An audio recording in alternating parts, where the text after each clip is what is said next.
handle events in Lightning Web Components.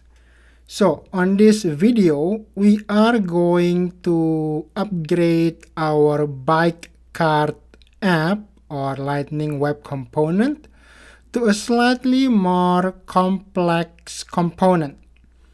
So we have now several components going on.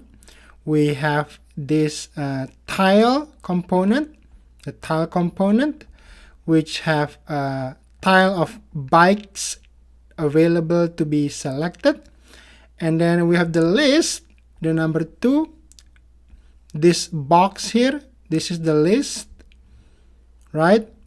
And then the detail, number 3, this is the detail, which will be displayed when you select a particular tile on the list. It's like a bathroom tile, right? You know, you click on a tile from the list and it displays the details of the bike tile you clicked.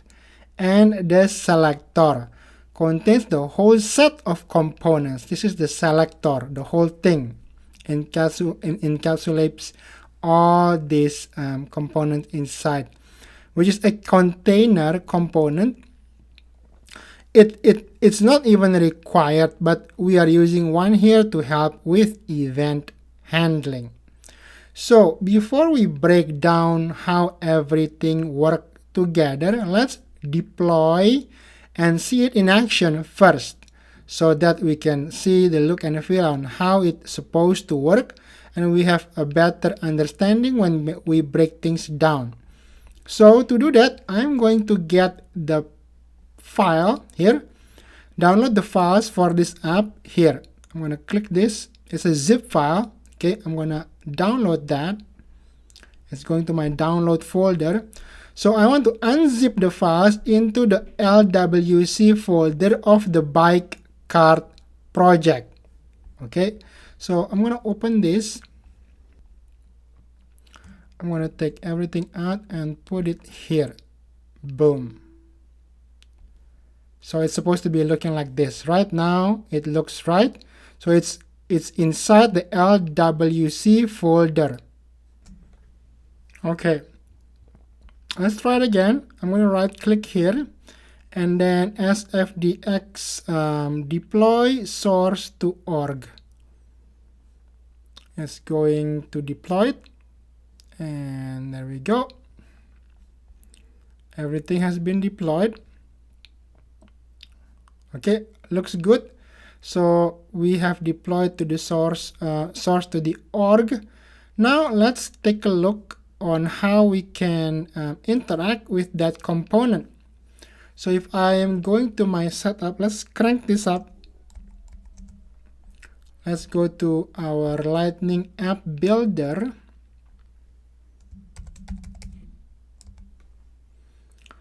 Lightning App Builder over here. Let's edit this bike cart. There. So if I trash this, so if we have a selector cart now. See, I'm gonna go to my selector. Boom. And let's save this and activate. I'm gonna keep everything as is. That's done. Now we are going to take a look how this bike cart looks now. If I search the app bike cart, boom. So this is the selector. If I minimize this a bit, looks like that, right? I can select Dynamo X1.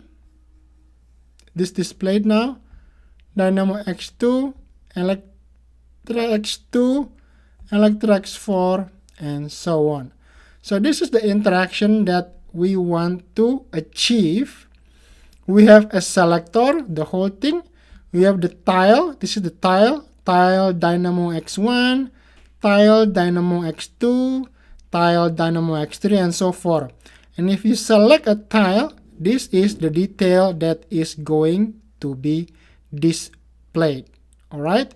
So let's move back to our trailhead over here. Let's dissect this a bit. All right. So, okay. So as you can see, we have a component relationships. We have a selector, we have a list, which is in the selector. The selector is the container, the list, and then the tile, and we have the detail page, and we have the data, right? What is or where is the data? It's inside this data JS there. So this is the data, and you can keep adding it, right? This is the product and the category and everything.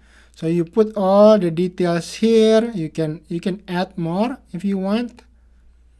So this is the data. Basically looks like a Salesforce data, right? So there's a price you can see there, and display value and so forth.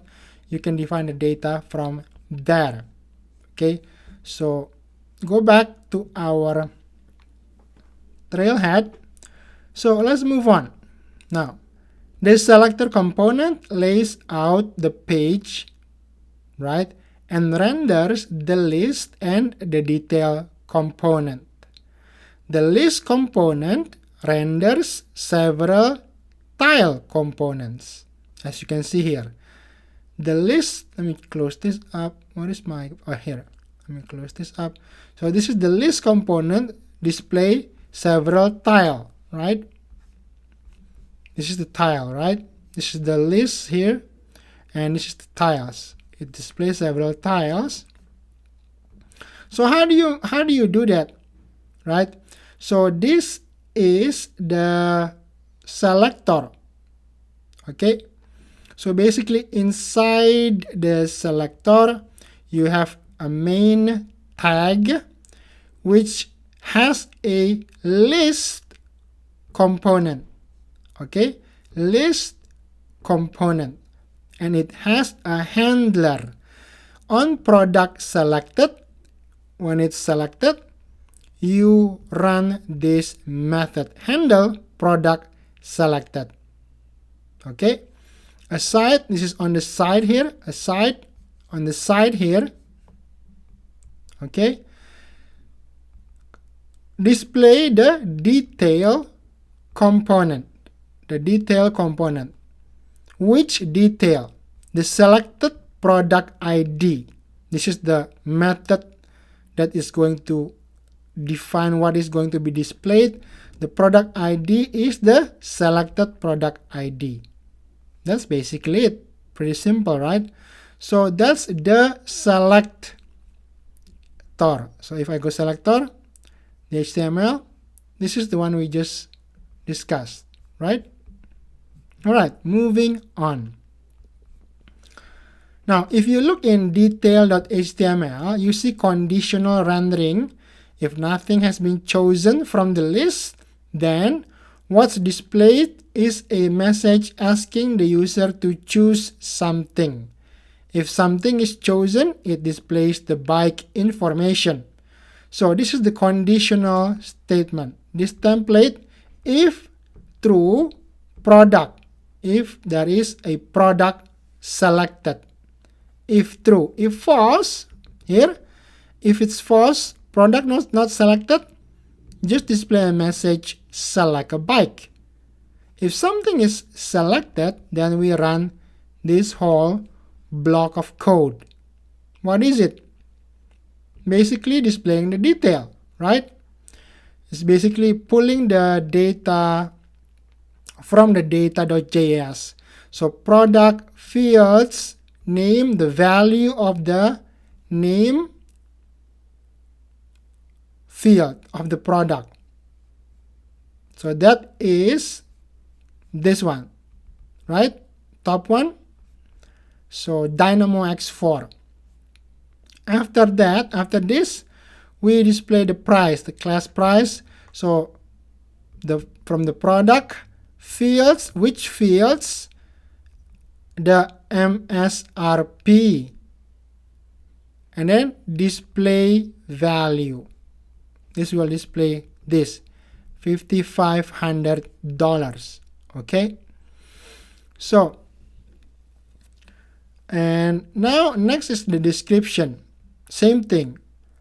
The product.fields.description _ C. This is the field name, the value of it. So that would be the description, which is a durable e-bike with great looks.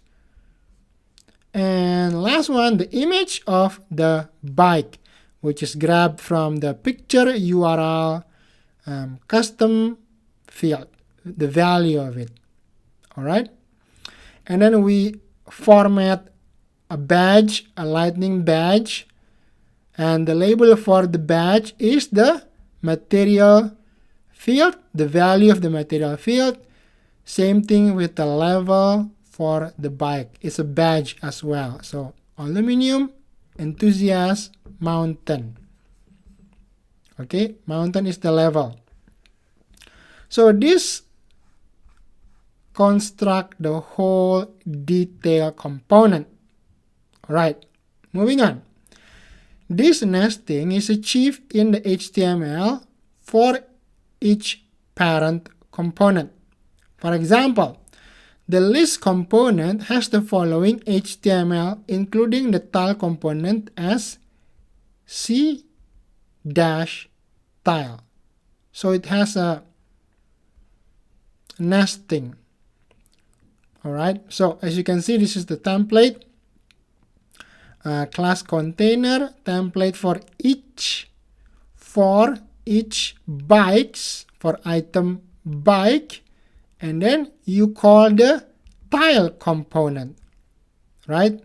So it loops through the data, and for each bike, create a tile. So when it loops, it creates this tile, and then the next loop, this tile, the next loop, this tile, the next loop, this tile, right? It keeps looping. And the key we're passing is the bike ID, the value of the ID field of the bike.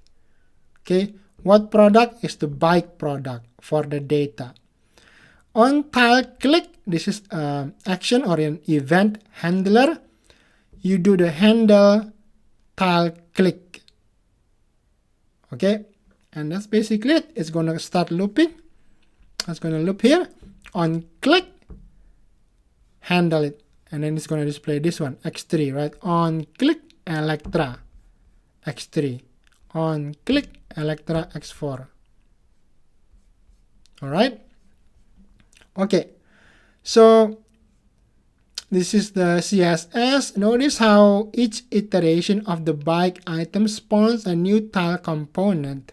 Simply including the C-tile component tag makes each tile component its child. The tile component becomes the child of the list component.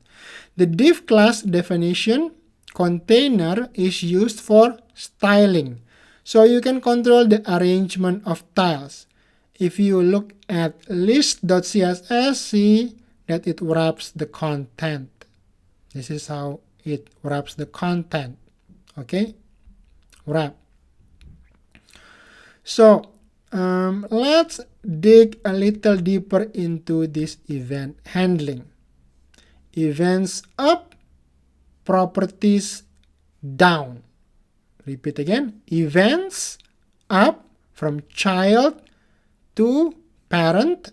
Events goes from child to parent. From the child to parent. Properties from parent to child. Remember that. Events go up. Okay. Like the event is the child. The child makes an event, makes a scene. Mom, get me some food. Mom, get me some water. Mom, I want bread. So the child makes an event, right? Properties go down. Mom brings chocolate bread. Mom brings milk. Mom brings food.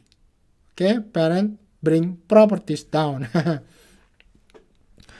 The C to do item child component dispatch an event. Mom, I want this, mom, to the parent C to do app component.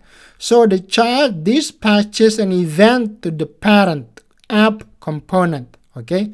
For example, the child can pass an event object to the parent when a user clicks a button, so the parent can handle the event and change the current page.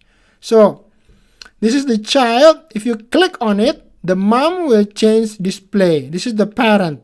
Okay, click. Child wants Fuse X1 bike. The mom gives it, display it. The parent display it. Okay. Events up, properties down. This sent down. You got that?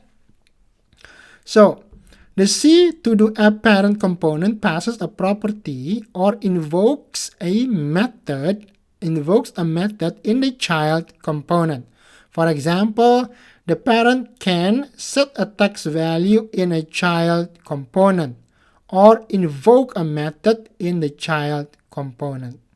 So let's look at how this communication works. Passing information up. So information can be passed up using what? Events and event listener. Using events or baby monitor. Events listener. Right? So if the baby wants some milk, how does the parent knows? The parent uses a baby monitor or an event listener. So the child component dispatches the event and the parent component listens for it. Right? Dispatching the event includes creating an event object the child can pass to the parent component. So dispatching it includes creating an event object the child can pass to the parent component. The parent has a handler to respond to the event. So each event, the parent has to have a handler. What is the event handler when the child requests for a milk? The mom prepares the milk and give it to the child. What if the child keeps clicking or wanting a milk for 100 times? We have to create a new handler, right? Give the milk the first time, second time, said that's enough. Different handler for the next one. Now, that's my example. For example, a child component like this one contains a next handler method that creates a simple event object using custom event and dispatches the value next when the user clicks the next button. So this is an example, okay? This is not the bike app. This is just an example app. So to do item.js have a handler. It's called next handler. So this dot dispatch event new custom event next. That's how you construct that. So the parent component listens for the event by doing this tag C component to do item on next. When the next button is clicked, next handler, right, it will do that and passes the event object to an event handler. Passes the event object to the event handler. So this is the handler. Next handler, this is to do app. This is the parent. App is the parent, okay? Item is the child. So the parent has this handler. If the next is called, then this page equals this page plus 1. It's just incrementing it. Okay? So this is passing information up from the child to the parent. Okay? The parent listens and do something if it picks up the event. Now, passing information down. Information can be passed down using public properties and public methods. This is important. You can make a component property public by prefacing it with the API or @API decorator. @API decorator. Then set the public property by an external component. So, for example, the C to-do item child component has the following. This is to-do item. If you put the @API decorator item name, then you can pass information down. So set the value from the parent with the following. From the parent now it can set the value to the child by doing C to-do item. This is the child. Item name equals milk. This will set the name to milk. If you don't have this decorator and this will not work. So in order for the parent to be able to set stuff, passing information down from the parent to the child, this needs to happen. The @API decorator and this. Without that, you cannot set this milk from the parent app to the child. So that's required. Okay. Also, you can use getters and setters to execute some logic when properties are get or set. And remember, annotate them with the @API decorator to make them public for other components. This is another example. Let's say we have a child component like this one, video player.js. This is the child. We use the @API decorator and this as well. We've imported that API from LWC. Now we can define the play method. Now this play method now is accessible from the parent or from any other component, including the parent component. So we have a method caller.js, right? Now handle play, you can do this.template query selector C video player. So component video player dot play. So execute the play from another component. This can happen because we've done the @API decorator and import the API class from the LWC. Alright, without doing that, you cannot run this. This will not do it. It will not happen. So we define a method handle play that fires the event. Then we use query selector DOM to search for a DOM element called C video player and invoke its public method. Okay, are you lost yet? If you are, just replay slowly. You can decrease the speed or keep pausing and then rewind and then pause. And basically that's pretty straightforward, right? Or you can just, replay or reread it yourself. So, handling events in HTML. Now, this is basically explaining what we have in our actual component or LWC component with what we just deployed. So, this style.html contains an on-click event listener. Okay, event listener. So, you have an anchor tag on click, do the tile click handler. Okay, so when you click on a tile, this is a tile.html, right? If you click on a tile, what happens? If you click on a tile, do the tile click. Okay, what is the tile click handler? This is the tile click handler. So on click has calls the handler function tile click in the tile.js. So the tile click is this one, right? And it's public. It has an API @API decorator for the product and import the API from there, from LWC. And then this can be called, this whole thing can be called from the tile. So what happens? It's basically set the detail, this dot product fields ID value. So it define the event variable and new custom event tile click, and it sets the detail to this product fields ID value, and then it dispatch the event. Fire the event from C tile. Okay, so selector app event pattern.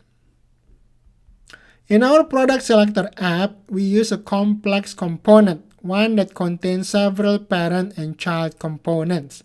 We recommend that you propagate the event up through the component hierarchy, so parent components can respond to child events. If you have other child components, not the one firing the event, you can pass a property down to those children in response to the event. So this is how the diagram looks like. The tile sends an event to the list sends an event to the selector sends the property ID, and it displays onto the detail. So you keep passing the ball. Click, pass, list pass to the selector, pass to the display, and display it on a detail. Okay, so that's the chain event listeners and handlers up the hierarchy to the e-bikes component, then pass a property down to the detail component. Okay, that's basically what we're explaining here, right? Tile.html has the onClick event listener that calls the tile click handler. Okay, now tile.js has the tile click method that creates a new custom event object containing a detail value, this value here. Now list.html has the onTileClick listener that calls the handle tile click handler.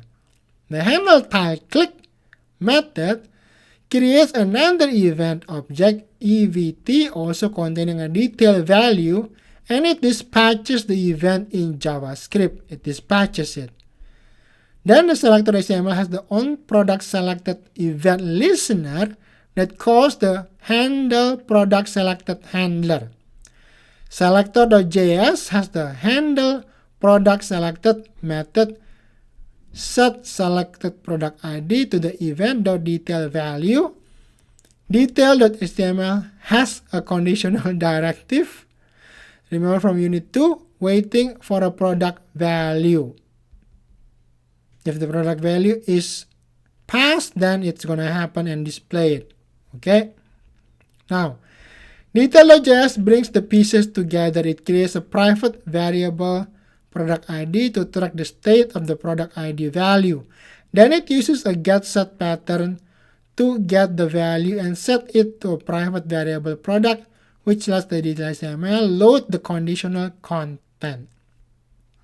Now, getters and setters are a common JavaScript construction. They allow you to add logic and conditions to property assignments. So this is how it looks like for the detail. All right. Now, this whole process happens whenever you click on a tile. Whenever you click on a tile, those chunk of code all ran. So that's basically it. So we have deployed our files to the org already. Let's do the quiz. So if you're overwhelmed, that's fine. Stay tuned. We're just starting here. Okay? It's normal to be overwhelmed. While we go through many other practice and projects, simple ones, you'll get the hang of it. Okay? So, Which of the following nests one component inside another? To nest one component inside another. That would be this one, right? So component, detail, product ID, selected product ID is going to nest it, not the import tag, not this text. Which of the following describes an event handling pattern in a complex component app? We've talked about this before. So properties are dispatched up from the child to parent. Wrong. Events are dispatched up from the child to the parent. Then modules, there is no modules. Events are dispatched up from child to parent, then properties are passed down from parent to child. I think that's the one. Yep. So that's it. Again, if you're overwhelmed, that's normal. So keep on going. Maybe replay this video 1 or 2 more times, but keep on going so we can create more. As we create more and more Lightning Web components, you'll get the hang of it. Practice makes perfect, okay? Bada bing, bada boom. Hit that subscribe button and explore new trailhead grounds and learn to implement the most useful and popular apps on the Salesforce App Exchange. And do yourself a favor, like this video, and you'll be surprised on how much more you understand when watching this same video after liking it. Don't take my word. Watch this one more time after you like the video and see it for yourself. Bada bing, bada boom.